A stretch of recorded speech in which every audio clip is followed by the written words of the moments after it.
It's a mental battle like no other.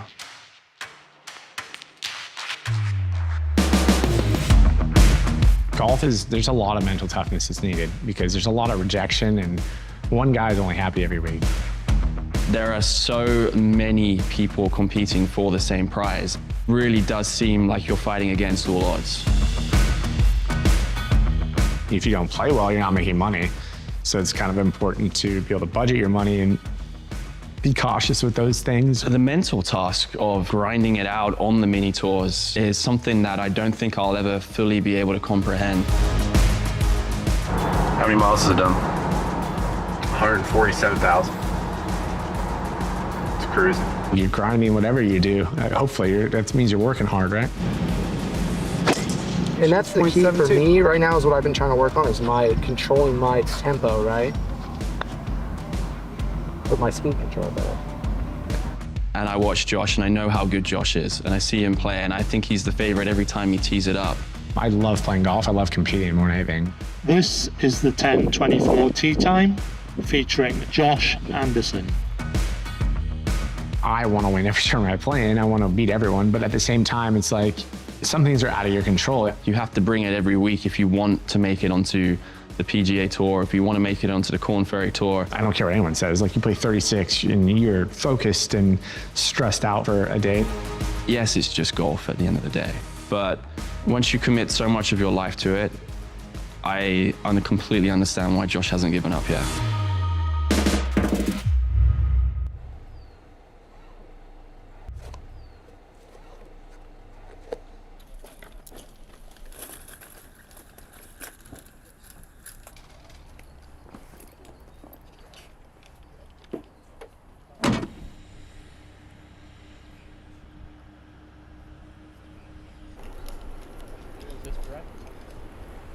Is Brett here yet? No, Your caddy? yeah. I'll give this to you for him to wear. This will give both of you lunch access. Okay. Is there breakfast in the clubhouse? It's not in the clubhouse. If you go down the path to the right, you'll see it. It's on the other side of where this whole setup is. Okay, thank you. I've never wanted something more that I was not directly involved in than Josh playing in that US Open. Well, my dad was a teaching professional. Earliest memory, I think, I'd been 3 or 4. I remember going to the range and hitting balls where he taught in Mission Viejo, crying when he'd take me when we'd have to leave. I played baseball. I was probably a better baseball player growing up than I was golfer. They were both spring sports, so you couldn't really play both. So I ended up choosing golf. Josh Anderson beginning his 3rd and final round at the NCAA championship. I mean, I had a pretty good college career. I was an All-American my last year. Can you put into words what these last 4 years have been like for you? I mean, I'm very blessed to be able to go to school here and, be on scholarship and play golf for Pepperdine for coach. And, I'm just fortunate that I was able to have a good career as well. And, I'm looking forward to the next step. And I always wanted to play professional golf. I had my mind made up since I was a kid. That's what I was going to attempt to do.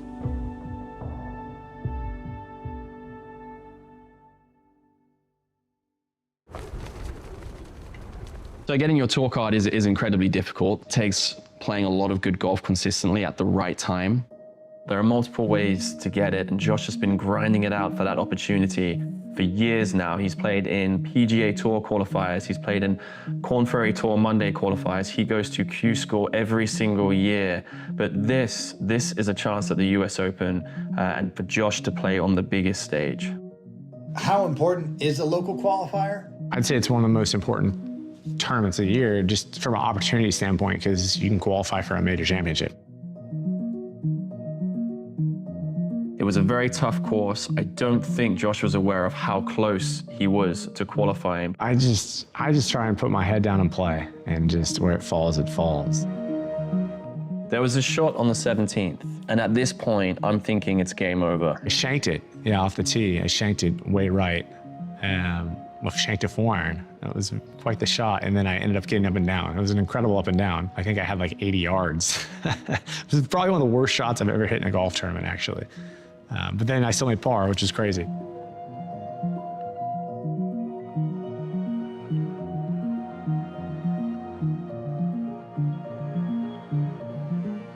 Is there a larger sense of achievement winning in the playoff than if you were to just walk off the 18th hole and have no qualifier? No. I'd take walking off the 18th hole and knowing you qualified every time.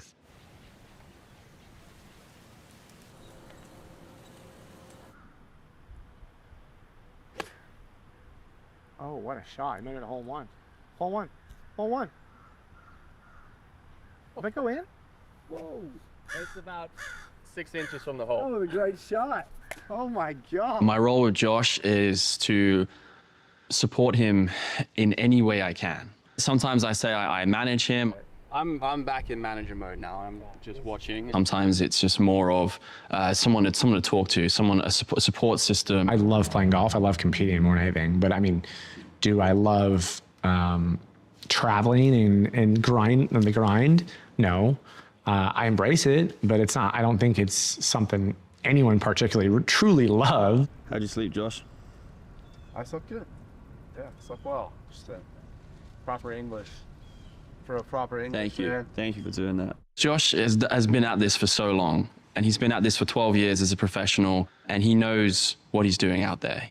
It's challenging to stay in a routine or have somewhat of a normal life. You're not working at an office. Your office is moving in different places. We're going for the first round of the Good Championship. It's just a struggle, family life or whatnot, because you're traveling a lot, and it takes a special kind of person to be involved in that. I've seen his dedication grow to the game, and I see that from not his willingness to play, but his willingness to improve outside of his golf. My outlook on golf in general in the last couple of years has changed a lot, and what that looks like to me. A majority of my life, my identity is wrapped up in golf, on like the outcome of events. I've won the California State Open as well as the California State Amateur. So I've won both of the tournaments that are hosted in this state, which is a kind of cool feat that I don't know that a lot of people have. I'm bragging, I guess, but I don't think a lot of people have done that. That kind of defined who I was as a person. And I don't think that's healthy. Sometimes it's nice to not play golf too. You play golf all the time. But it's fun. It's always fun to be out here. Fun to be on a course that you've golfed 100 times. 100, probably 5,000 times. I love playing golf. Like I really enjoy that, and I enjoy competing.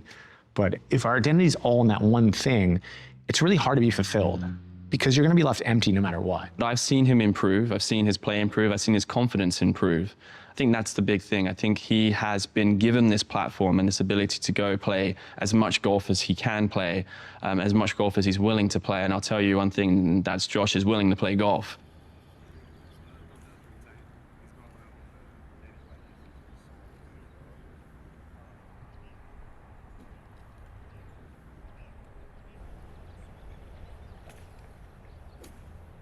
After securing your spot and headed into sectionals, what was your mindset going into that? Did you know the course beforehand?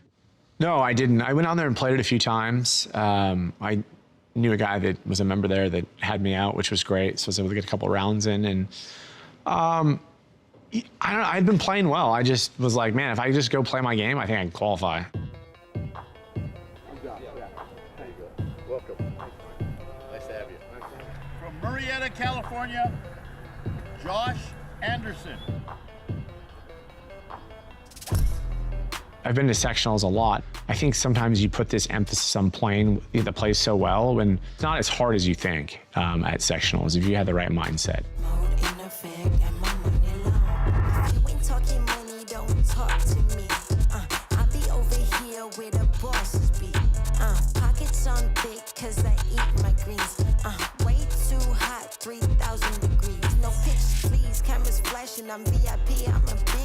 Usually, if you go shoot 8 under for 2 rounds or 9 under for 2 rounds, you're usually going to get through. Not always. I keep my circle tighter than an earring piercing. Like a bag of money I'm on. They want to know what I'm on. Diamonds dancing on my neck. That is the vibe I'm on. Drip. Way too lit. Who gon' check? You can tell me none.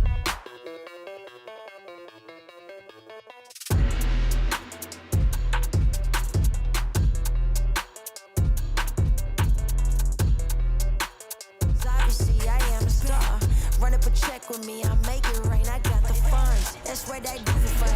I know that you want some, so stop playing games and go run and get you some. Mentally, it can wear you down. You get tired. It does. I don't care what anyone says. Like, you play 36 and you're focused and stressed out for a day. It's a long day. It's definitely probably one of the longest days in golf. But it's something you kind of have to embrace because you know everyone's in the same boat. Like, not everyone's out there ecstatic and having full of energy or not tired as well. So it's something you just kind of like, all right, I'm going to try and accept it and do my best and then just outlast everyone.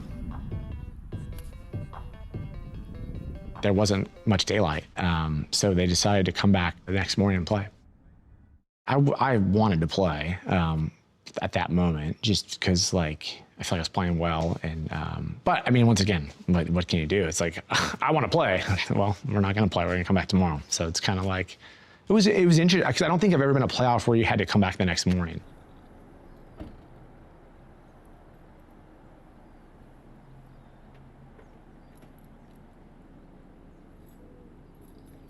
I don't think anyone's super comfortable in playoffs because they know, like, you know, if you have a bad hole, you're going to lose. So, but it's something you kind of have to embrace because you know everyone's in the same boat. I think if you just keep that mindset, that's what I tried to do there. Was just, I'm just going to go, I'm not going to try to do anything special, just play normal golf. I felt it. I felt like he was going to play in that event. Everything in my bones was just saying, yes, he's going to tee it up, and this is going to be life-changing for him.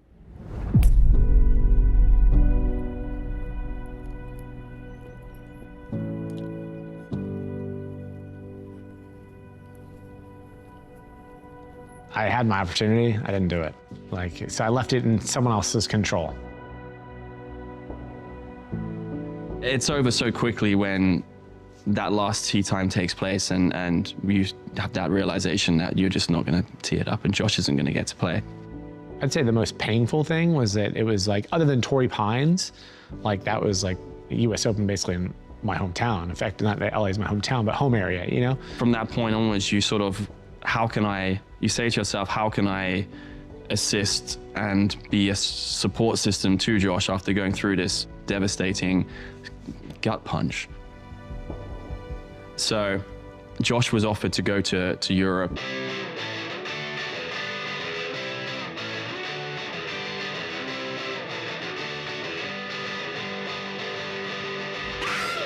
And we did a repeat of what we did in Albuquerque in New Mexico for the US Open. And we did the local qualifying there. That was a cool experience. It's kind of the middle of nowhere. But it was certainly a learning curve going over there. The ground was so firm. I actually really like links golf, but there's definitely some nuances. The greens putt a little different, which is, they're a lot slower. So there's some interesting dynamics to golf over there, but it's how the game was created and where it was started. We get through qualifying.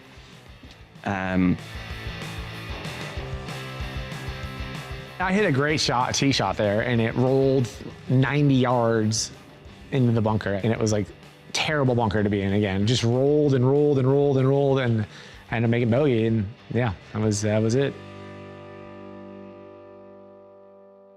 Losing in that playoff, I immediately thought, oh no, he's done it again. And how is that going to impact Josh? Some of the benefits to golf is that it's just you. And you have it's you against everyone else, and no one can help you. You got to be resilient, man. Be tough. I think the best way to put it is you have to be comfortable being uncomfortable.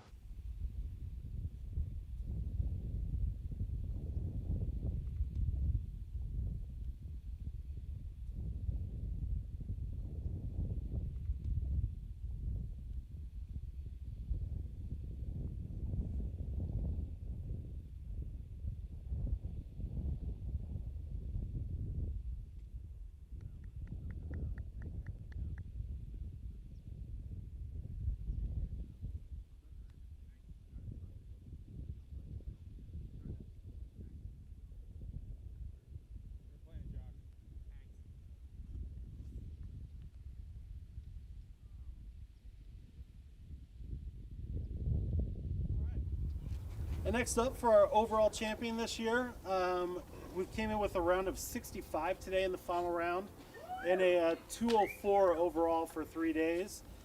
Josh Anderson out of Goodyear, Arizona.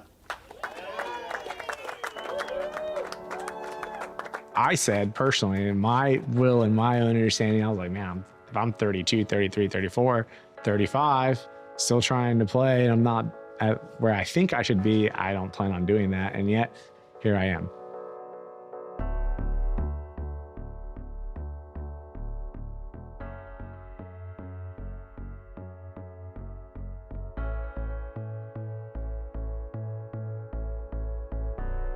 I think I'm definitely the best golfer, the best at golf currently than I've ever been. So I feel confident in saying that.